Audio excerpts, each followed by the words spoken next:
बिस्मिल्लाहिर्रहमानिर्रहीम। अस्सलाम वालेकुम तमाम व्यूवर्स और सब्सक्राइबर्स को हमारे चैनल पर खुशामदीद। आज जो हमारी वीडियो है उसका टॉपिक है how will you prepare a blood smear, यानी कि खून का स्मीयर किस तरह से तैयार किया जाता है और क्यों तैयार किया जाता है।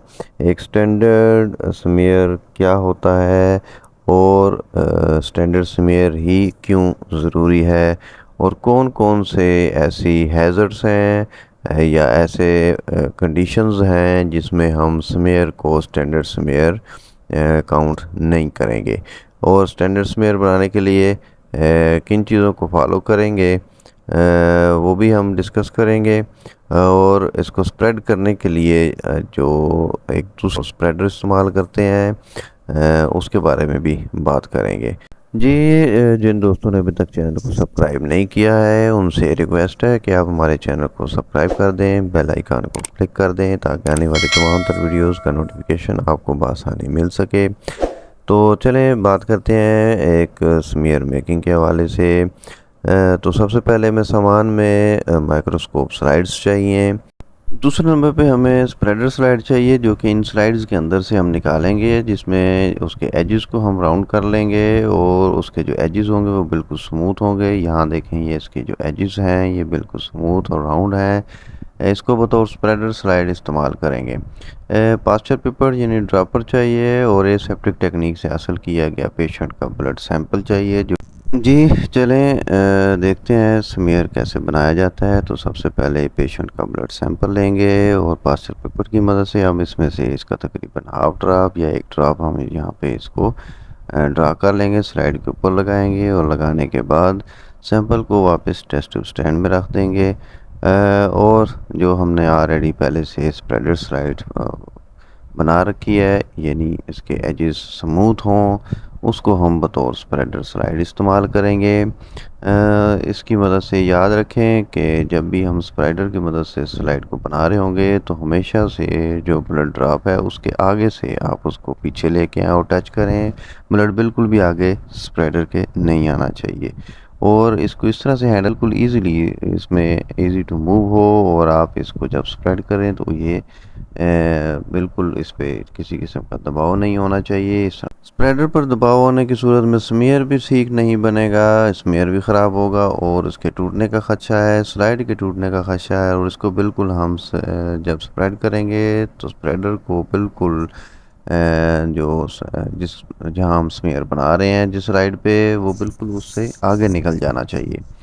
यानी बिल्कुल रास्ते में उसको नहीं रोकेंगे और ना ही उसको हवा में उठाएंगे, ना ही उसको रुकना चाहिए और ना ही उसको वाइब्रेट होना चाहिए। यहाँ देखिए, ये जो स्मीयर तैयार हुआ है ये इंसानी जीभ की तरह इसकी टेल बन रही है, और टेल पे अगर आप देखें तो बिल्कुल एक थिन सी लेयर है ब्लड की। जहाँ से हमने स्प्रेड करना शुरू किया था वहाँ से इसकी जो लेयर है वो थिक है, वहाँ पे सेल्स ज़्यादा मौजूद हैं, जबकि जो उसकी टेल है उस तरफ बिल्कुल आप देख रहे हैं बहुत ही थिन लेयर है।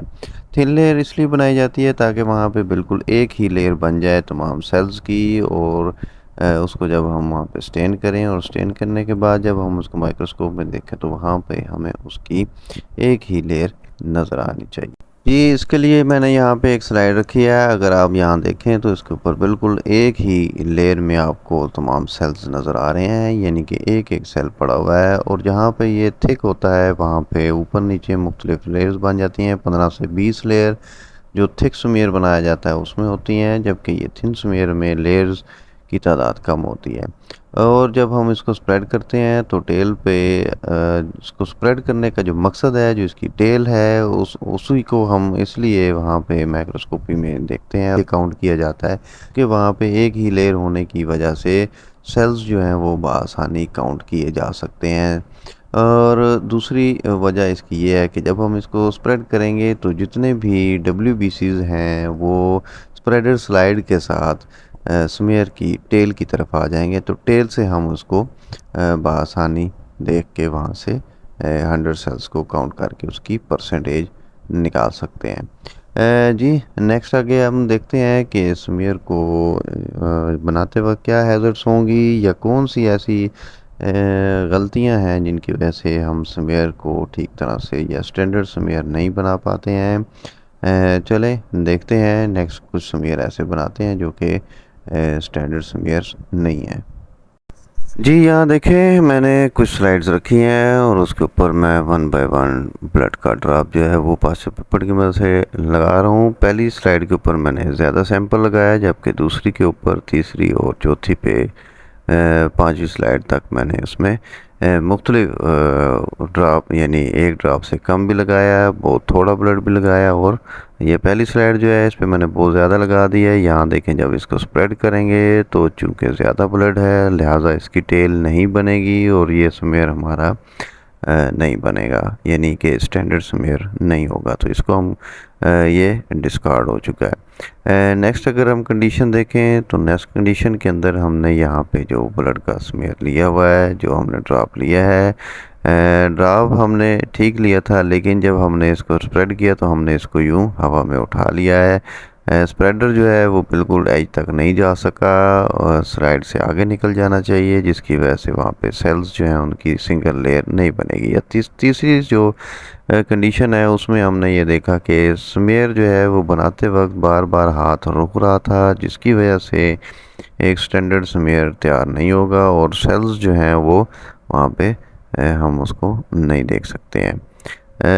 तीसरी जो लास्ट कंडीशन है इसमें क्या किया हमने, ब्लड जो है वो हमने लगाया तो वो स्प्रेडर से आगे आ चुका था, जिसकी वजह से स्प्रेड तो हुई लेकिन ब्लड जो स्मेयर से आगे था, स्प्रेडर स्लाइड से आगे था, वो स्मेयर के साथ साथ आगे उसकी एक अलग से लेयर बनती चली गई। नेक्स्ट कंडीशन इसमें ये होगी कि जब हम इसको स्प्रेडेंगे तो हम इसको मैंने आपको बताया बड़ा इजीली स्मूथली हम इसको पकड़ेंगे, और अगर हम स्मूथली नहीं पकड़ेंगे तो स्प्रेडर के ऊपर जब वज़न आएगा, जब ज़ोर आएगा, तो उससे ये होगा कि यहाँ पे ये इस तरह से, जिस तरह से ये मूछें सी आप देख रहे हैं, यहाँ पे एक अजीब सी कैफियत है आबशार की तरह, तो ये यहाँ पे ऐसे शाखे सी बन जाएगी। तो ये भी स्मेयर ठीक नहीं होगा। इस तरह से ये होगा कि हमने जब स्प्रेडर को प्रेस ज़्यादा कर दिया था, तो जिसकी वजह से जितने भी WBCs हैं जिनको हम काउंट करना चाह रहे हैं वो सारे के सारे वहाँ पे टूट जाएंगे।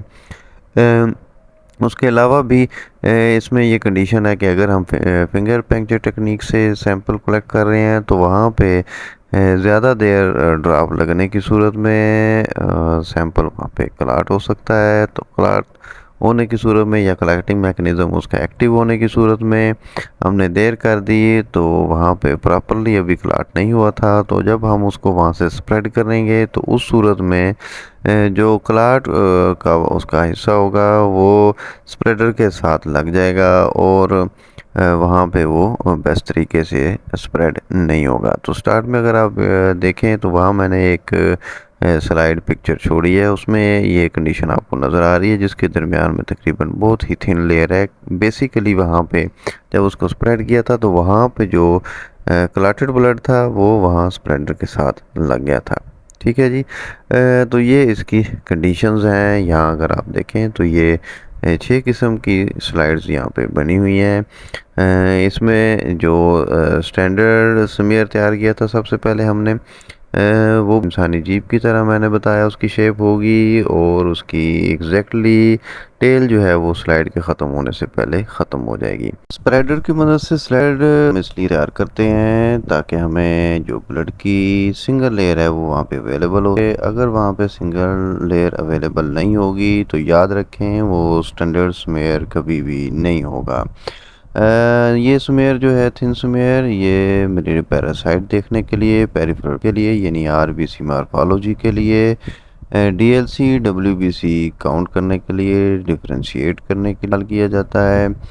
और इसके साथ साथ यहाँ पे आप देखें कि हमने जो एक्स्ट्रा स्मेयर जो यहाँ पे नॉन स्टैंडर्ड स्मेयर तैयार हुए हैं उनको हमने डिटर्जेंट डाल के एक बाउल के अंदर डाल दिया है ताकि वहाँ इसको हम रिसाइकल करके जनरल वर्क के ज़रिए दोबारा से रीयूज़ कर सकें, और जो हमारे पास स्टैंडर्ड स्मेयर होगा उसको हम प्रिजर्व करके अगले मरहले में हम उसको स्टेन करेंगे और उसके ऊपर हम रिज़ल्ट को नोट करेंगे। ये वो स्टैंडर्ड स्मेयर है जो तैयार हो चुका है। इसको खुश्क होने के बाद हम स्टेन करेंगे। वीडियो पूरी देखने का बहुत शुक्रिया। चैनल को सब्सक्राइब कर दें। अपना ख्याल रखें। अल्लाह हाफ़िज़।